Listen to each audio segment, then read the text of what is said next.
Embedded on the Qinghai-Xizang Plateau at a height of 4,500 meters above sea level, sits the only school across the vast land of Mado Township.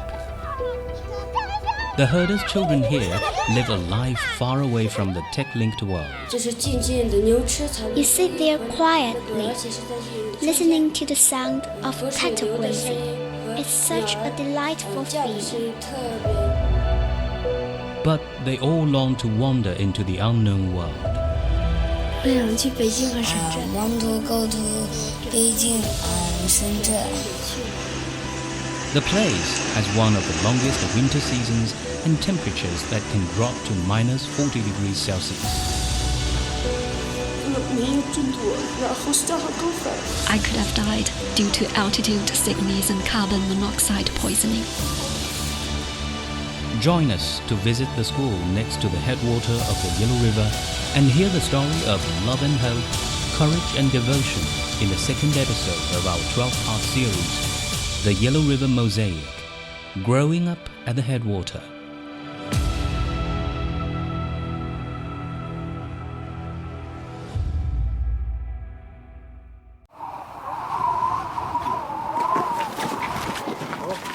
April the 6th, 2024, at Mado Township, Qinghai Province, the birthplace of the Yellow River.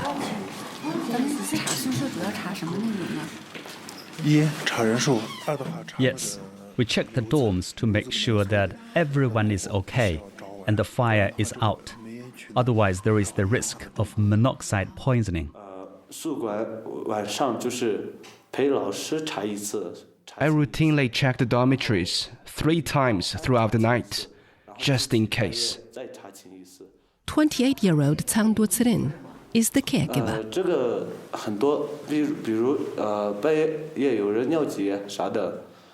I will accompany any boy who needs to use the toilet at night.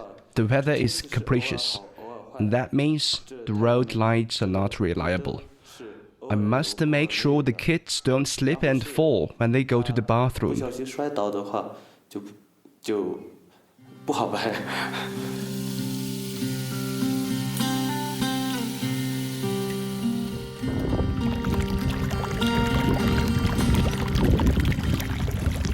Deep in the snowy Qinghai-Xizang Plateau, and next to Yuekuzhong, the headwater of the Yellow River, is the only school of Mado Township. A total of 211 Tibetan children study in this primary school. Among them, 90% are boarding students. While the rest of the country is basking in warm spring sunshine, I arrived here in sleet and freezing temperatures. At a height of 4,500 meters above sea level, oxygen makes up only 11% of the air we breathe, while at sea level, it's up to 21%. This is one of the world's most challenging living environments for people. What's the point of running a school in such a place? How can they survive and manage sustainably? Are the kids here happy or unhappy, as I so often see in the eyes of kids growing up in the city? Snowstorms swept through every night during my 3-day visit. As life in a completely different world unfolded before my eyes, unanswered questions lingering in my mind. The road was blocked after a night of snowfall.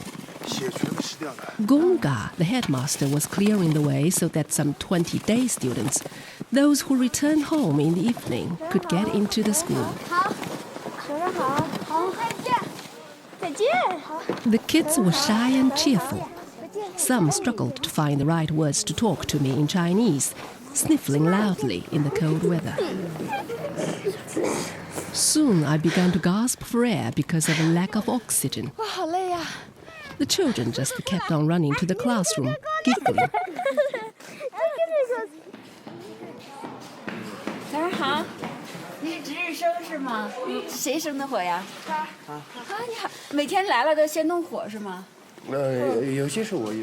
For the 2 kids on duty, the first task in the morning is to warm up the classroom. 用什么点呀？从那个池塘里拿一个煤就行了。拿一个煤。We get a flame from the kitchen and start a new fire in the stove here. 这个火拿过来，然后上面一放牛放，然后就。The coal done helps the fire get a good start. Then we add coal. 升起来了。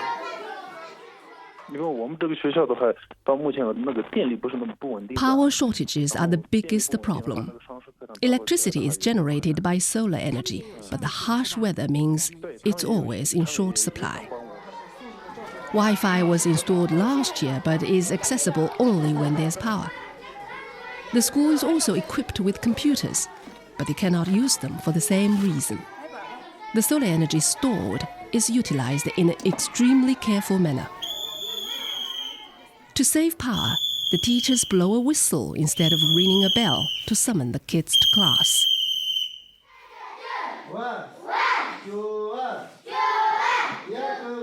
The kids attend class in their winter school uniform. To my surprise, I found nobody wearing glasses. Gunga said none of the kids are short-sighted. That sounds unbelievable if you consider that the rate of nearsightedness in the schools in China's cities is as high as 80%.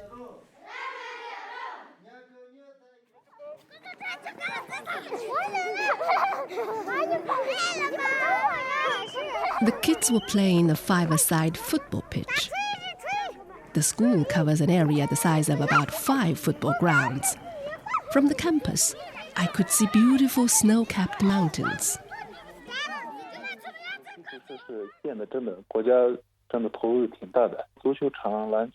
The football pitch, the teaching and dormitory buildings, the canteen and basketball gym were all built in the last few years.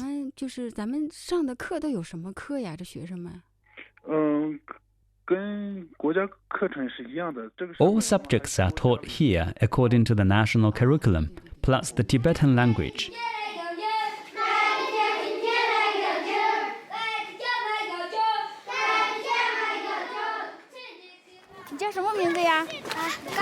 My name is Katu Tunju.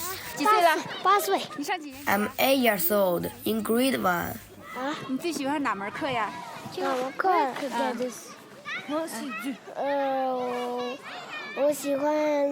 My favorite subject is Tibetan language.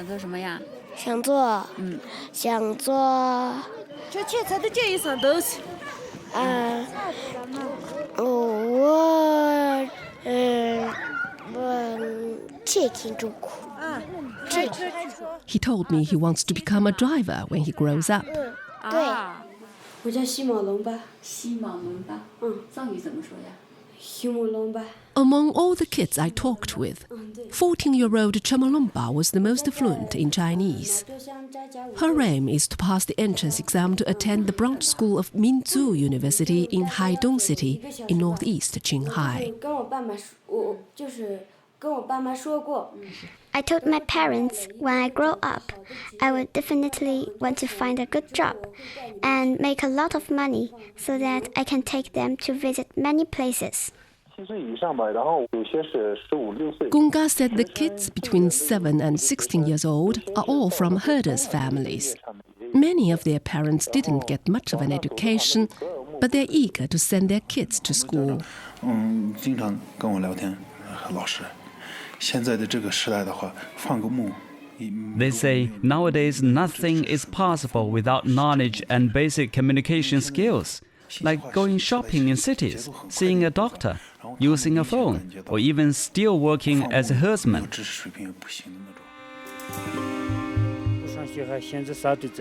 Everybody gets an education today. You cannot grow up a good for nothing. A person should definitely pursue knowledge. We'll see how it develops. Anyway, we don't want them to live like us and stay here forever. We don't mind if our boy can make it and pursue his dream somewhere away from us.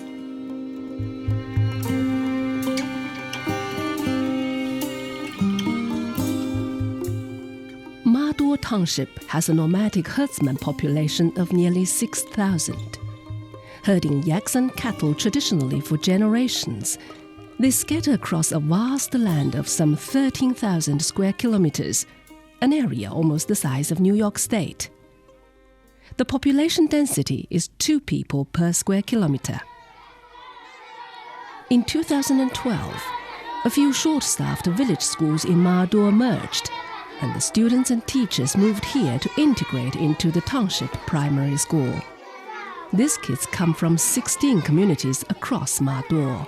Some of them have to travel 100 kilometers to attend school, and a few others even more than 200 kilometers from their home on the pasture.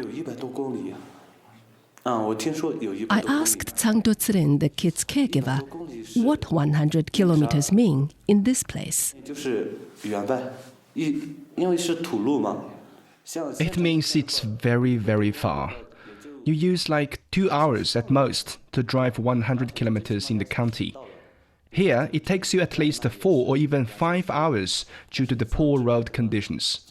In case it snows heavily, you may not even make it.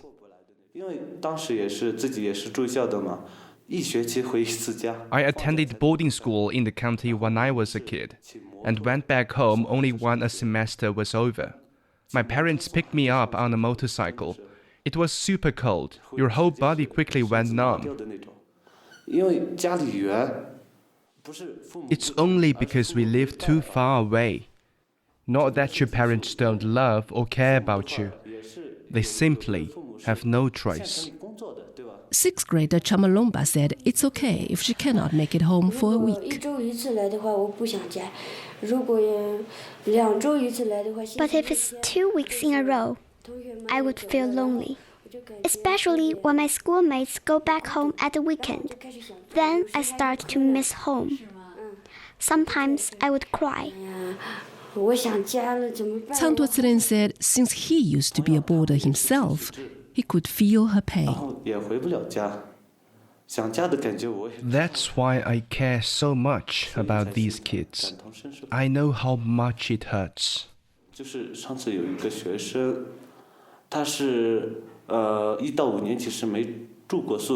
We have a kid who was a day student for the first 5 years, but became a boarding student in grade 6 because his family moved to a remote pasture. He was not used to it, and every night he came to me, crying. How did you comfort him? I asked. I sat next to him and let him cry for a while. Yeah, you shouldn't interrupt his mood if you really understand him. Otherwise, he'd feel even worse. I would just stay with him and talk him out of it when he's done crying. For the same reason, Gunga said neither can the 14 teachers and other staff members go home every day after work.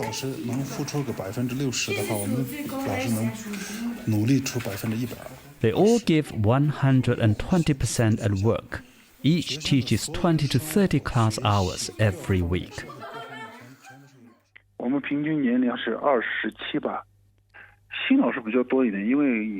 The teacher's average age is 27. Many are newly recruited, but they won't be here for long. Normally, they would choose to leave after getting married. After all, it's too hard to take care of both your children and parents if you continue to work here like this. That's quite understandable. 老师、学生还有校长给我生活上的帮助，让我一辈子都不会忘记。 32-year-old maths teacher Mao Jianling from Xining, the provincial capital, is the only Han Chinese here. She said she found it hard to adapt when she arrived 2 years ago after getting a job offer. 因为我的2次高原反应都是校长更大校长。 If it were not for a headmaster who helped me in time and brought me medicine and oxygen, I could have died due to altitude sickness and carbon monoxide poisoning. 我虽然是一个汉族老师，藏语有的时候听不懂，但是 And when the kids learned that I come from Xining and couldn't speak Tibetan, they tried really hard to learn and talk to me in Chinese.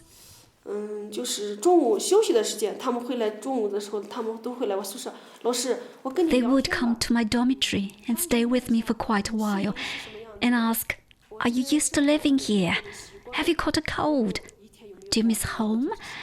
Are you going back to Xining?" 星期五下午回家，然后星期天来学校，大都会带一些他们家里面的一些吃的。 When they returned to school after the weekend, they would always bring me snacks and milk from home. These kids, Headmaster Gonga, and the colleagues, they all helped me so much. I think that's why I'm still here. Zhang Duoцilin said he too had thought about leaving shortly after he began to work here. 但是后来慢慢干着，那小孩们真的很喜欢去陪他们。 But gradually, you become so attached to these kids. You want to stay with them. Indeed, being with them makes you so happy. 只要他们回老家啊，他们就想方设法的想对你好。 They try their best to be good to you. So long as they go home, they would always bring you back something, even if it's a candy. You know, they don't have a lot of candies like the kids in the county. But even if they have just one candy, they would bring it to me. That's most heartwarming.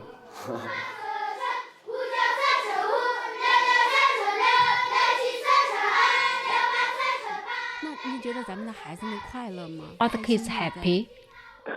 Truly, they are. They are very happy.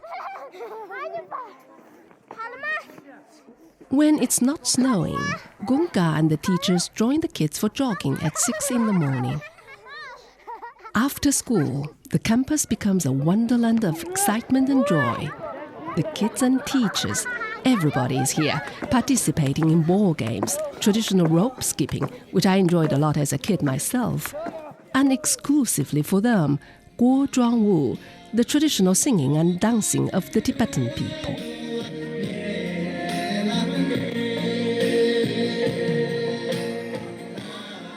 They read together in the evening. In each classroom is a library corner, where I found cartoon books in both Chinese and the Tibetan language, and fairy tales by Hans Christian Andersen and the Brothers Grimm. What do they like most? Playing football. That's their favorite.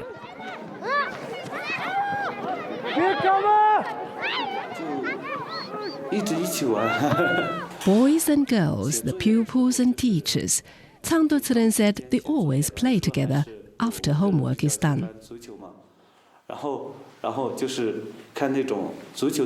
Sometimes when there's Wi-Fi, I will watch a football match on my phone together with the kids. Though real-time commentary of the game is always provided in the show, I would anyway comment on it again for the kids after the match.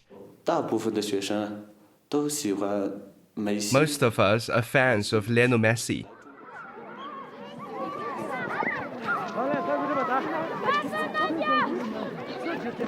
The kids don't have mobile phones, nor do they have TV to watch at school.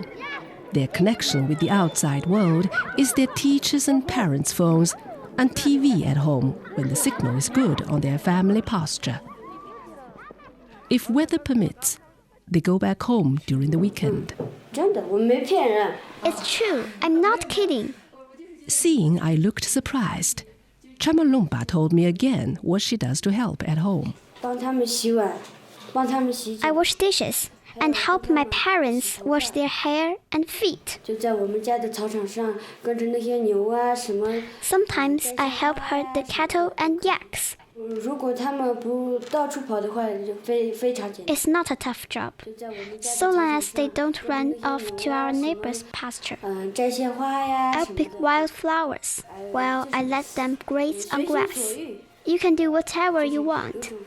Then you feel most and truly free.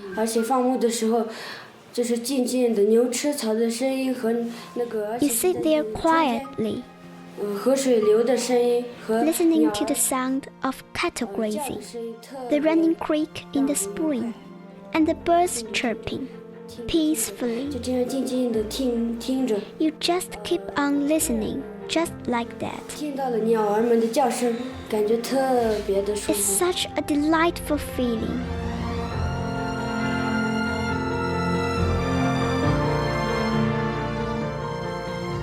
Looking at her while she was saying this to me, I suddenly realized why Gonga, Mao Jianling, and Cang Duociren, everyone I talked to, would tell me that the kids here are different from any kids they've met elsewhere. When the caregiver first said that to me, I didn't get it and asked him to be more specific. I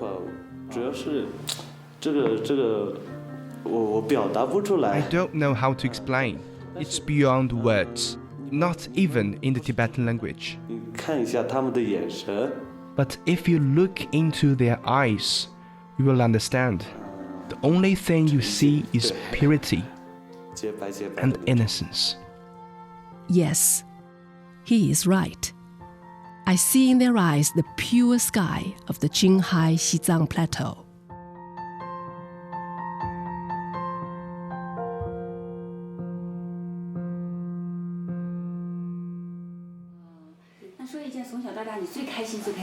Chemalongpa told me her happiest experience, though, was the first time she traveled a long way from home. It was when I went to Beijing. Mao Jianling, the Han Chinese teacher from Xining, said she was very impressed by the kids' curiosity and their longing to see the outside world. They all know that I'm from Xining, so they'd come to ask me why I had come to teach them from so far away. What's it like in Xining? How are kids there different from us? How do they study at school? I would show them pictures of the kids there and said to them, if you work hard, you would make it to the branch school of Minzu University. From there, you can advance further ahead to an even bigger world.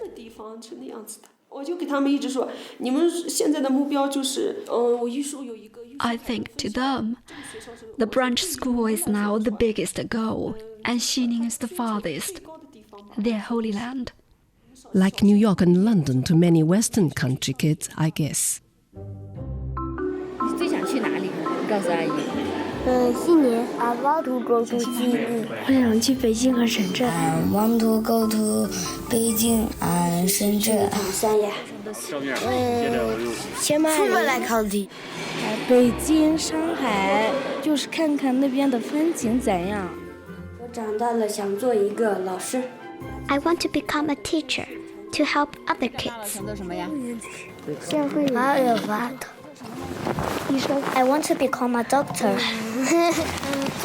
做警察。Policeman. 想成为足球运动员。To go to 北京 and become a footballer. 但是去不了，因为我们是牧区的。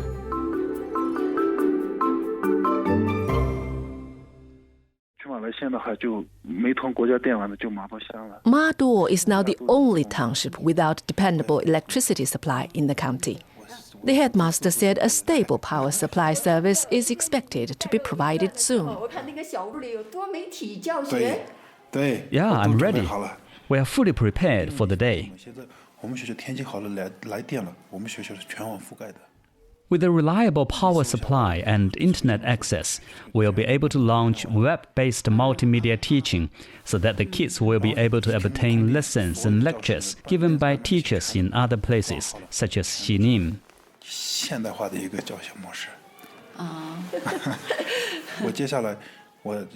Then we'll install the heating system. These are two of my biggest tasks this year.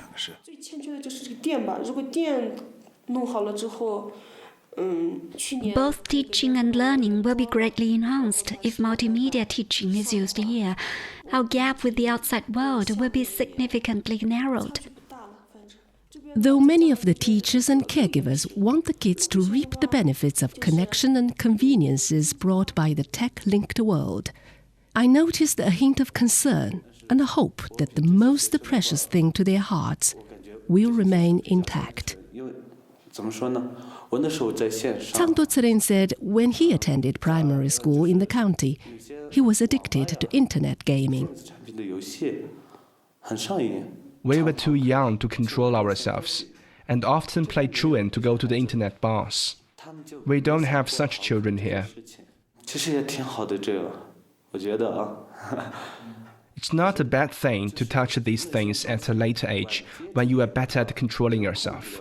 The kids will be able to understand what's good or bad when they finish primary school.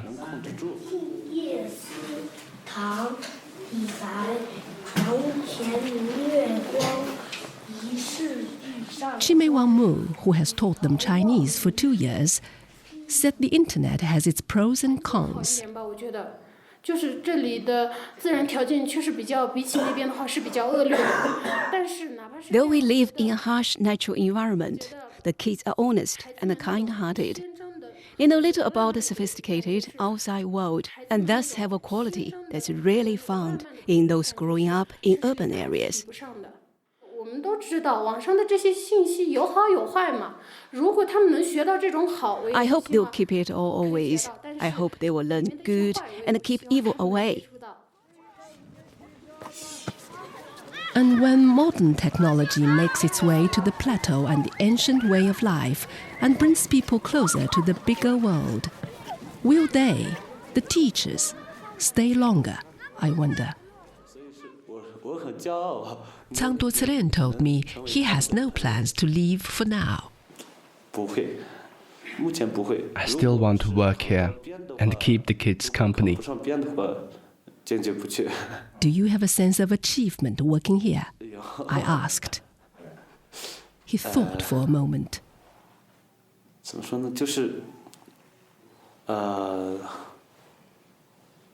I stayed up the whole night several times to look after the kids who fell sick. Does that count?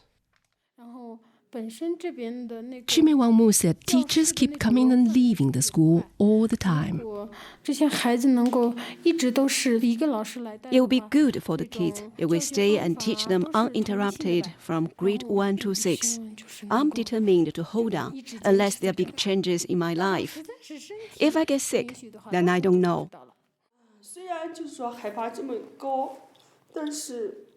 Mao Jianling is now head of a teaching and research group.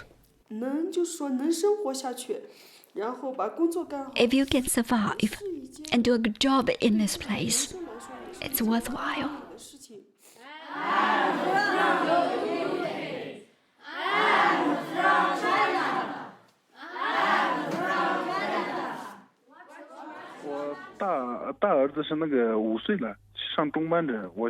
Gunga has worked here for 9 years. Married with 2 kids, he goes back home to Xining only during holidays or occasionally when a business trip happens to take him to the city. 5 months ago, he went back when his wife gave birth to their second son. He returned to the school 3 days after he was born. Well, it's life. You have to make a choice.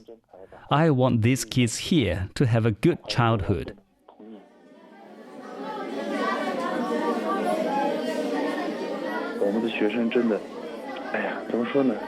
A pause. Then, looking at those children, he went on. How shall I put it? They've never been anywhere. If they get a chance to travel, whatever they see is novel to them. Every time I see that, I feel heartbroken for them. So I want them to get out of the mountains.